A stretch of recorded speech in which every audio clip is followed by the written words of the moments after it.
जितने भी किसान भाई मेरे को सुन रहे हैं, एक चीज़ को समझ लें कि खेतीबाड़ी को अगर खेती व्यापार का दर्जा देना है, खेतीबाड़ी को अगर समझ के सैद्धांतिक खेतीबाड़ी करनी है तो मुनाफे में इजाफा तो होएगा ही होगा।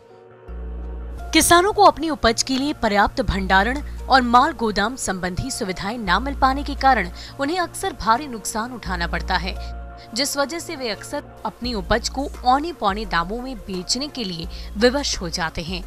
और ये समस्या पूरे देश भर में देखी जा रही है, जिससे सभी कृषि उत्पाद प्रभावित होते हैं। जो भी जिन्स हम पैदा करते हैं, जो भी उत्पाद उस जिन्स से बना के अगर हम खुद मंडीकरण करेंगे, खुद खपतकार के साथ जुड़ेंगे, तो ये मान के चलो कि एक तो आपके पास खपतकार का आधार हो जाएगा, मिडलमैन एलिमिनेट हो जाएगा, और आप एक अपनी क्षमता बना पाएंगे कि जो भी आप पैदा कर रहे हो, चाहे वो शहद है, चाहे वो खुम्बे हैं, चाहे वो सब्जियां हैं, चाहे वो फल का उत्पाद है, उस उत्पादन से आप उत्पाद तैयार कर पाओगे, जैम, जेली, स्क्वैश, अचार, मुरब्बे बना पाओगे। जब आप ये प्रोडक्ट्स बना लोगे तो आपके पास एक समय हो जाएगा, क्योंकि इन प्रोडक्ट्स की शेल्फ़ लाइफ बढ़ जाती है।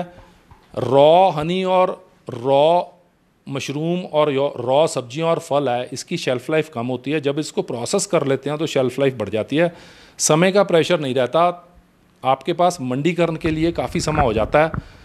तो उस समय का सही उपयोग आप करो।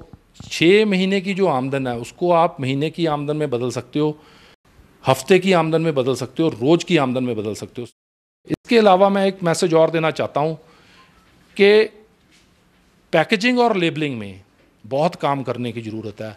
कि अगर कोई सेब बेच रहा है तो पेटी में सेब बंद करके बेच रहा है, पर उसका लेबल नहीं कर रहा, उसकी पैकेजिंग अच्छी नहीं कर रहा। अगर कोई जैम बेच रहा है, उसकी पैकेजिंग अच्छी नहीं है, लेबलिंग अच्छी नहीं है, ब्रांड नेम रिकॉल नहीं हो पाता। बहुत प्रोग्रेसिव फार्मर्स है, बहुत एग्रीप्रेन्योर्स है जिन्होंने इस विषय पे काम किया है। उन्होंने ब्रांड नेम रजिस्टर कराया, उन्होंने लेबलिंग किया, उन्होंने डिस्ट्रीब्यूशन सिस्टम अडॉप्ट किया, उन्होंने पैकेजिंग में बहुत महारत हासिल किया। उससे मुनाफे में इजाफा होता है और बहुत तरह के खपतकारों के झुंड जो है ना, उस इंसान के साथ, उस ब्रांड के साथ जुड़ जाते हैं। इस चीज़ की ज़रूरत है, ख़ास करके खेतीबाड़ी में, गांव लेवल पे इस चीज़ की ज़रूरत है। मार्केटिंग के क्षेत्र में जैसे हमको प्रोडक्ट को डेवलप करना पड़ेगा, हर एक प्रोडक्ट की कीमत निर्धारित करने का सिद्धांत सीखना पड़ेगा कि बगैर कीमत के कोई वस्तु मार्केट में नहीं बिकती। अगर बिकती है तो वो खपतकार के मन में डाउट पैदा करती है। उस डाउट को हटाने के लिए हमको हर एक प्रोडक्ट का प्राइस तय करना पड़ेगा। प्रचार और प्रसार के माध्यम चूज़ करने पड़ेंगे, ढूंढने पड़ेंगे, ढूंढ के उनको इम्प्लीमेंट करना पड़ेगा। जो प्रोडक्ट हमने बनाई है या जो प्रोड्यूस हम पैदा कर रहे हैं, उसका डिस्ट्रीब्यूशन चैनल्स हमको अडॉप्ट करने पड़ेंगे। खपतकार तक कैसे पहुंचना है, अगर ज़िले में मार्केटिंग करनी है तो उसमें अलग सिद्धांत यूज़ होता है खपतकार तक पहुंचने का। अगर उसको सूबे में लेके जाना है, प्रांत में लेके जाना है या देश लेवल पे लेके जाना है, तो उसमें अलग सिद्धांत जो इम्प्लीमेंट होता है। तो इन सिद्धांतों को सीखना पड़ेगा और साथ ही साथ मार्केट भी आप मुहैया कराओ। ऑन फार्म मार्केट का कंसेप्ट है, मोबाइल वैन मार्केट का कंसेप्ट है, ई मार्केटिंग का कंसेप्ट है। भारतीय कृषि में आधुनिकीकरण के चलते नित्य नए यंत्र, नवीन तकनीकियां, नए तरीके, नए ऐप्स आ रहे हैं, जिनके माध्यम से किसानों को कई सुविधाएं एक ही मंच पर आसानी से मिल रही है। और इसी में से एक है राष्ट्रीय कृषि बाजार, जो कि ई नाम पैन इंडिया इलेक्ट्रॉनिक व्यापार पोर्टल है, जो कि किसानों को अपनी फसल ऑनलाइन बेचने की सुविधा प्रदान करता है।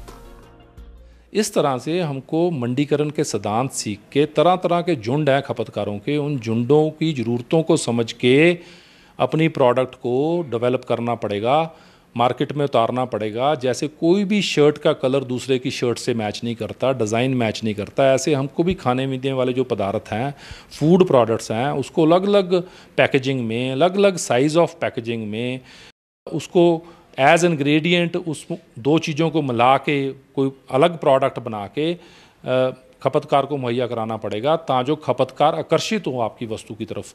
जैसे बाकी वस्तुआं बिकती हैं मार्केट में, ऐसे ही हमको फूड प्रोडक्ट्स को भी अलग अलग तरह से पेश करना पड़ेगा। इसके लिए माहरों के साथ जुड़ने की ज़रूरत है। कृषि विज्ञान केंद्र है, जो जितनी भी यूनिवर्सिटीज़ हैं, स्टेट एग्रीकल्चरल यूनिवर्सिटीज़ सारे भारत देश में हैं, बेनती है किसान भाइयों से कि उनके साथ संपर्क साध के आप ये चीज़ें छोटी छोटी सीख के, ये ज्ञान लेके अगर आप खुद मार्केटिंग में आओगे, खपतकार की ज़रूरत को समझोगे, समझ के प्रोडक्ट बनाओगे और प्रोडक्ट की डिस्ट्रीब्यूशन करोगे, कोई दो राय नहीं है कि आपकी मुनाफे में इजाफा तो होगा ही होगा। इसके अलावा जो सबसे बढ़िया काम होगा, आप एम्प्लॉयमेंट क्रिएट कर रहे हो। जितने काम मैंने अब तक बोले हैं, ये सारे काम का नतीजा यही है कि एम्प्लॉयमेंट क्रिएट होगी।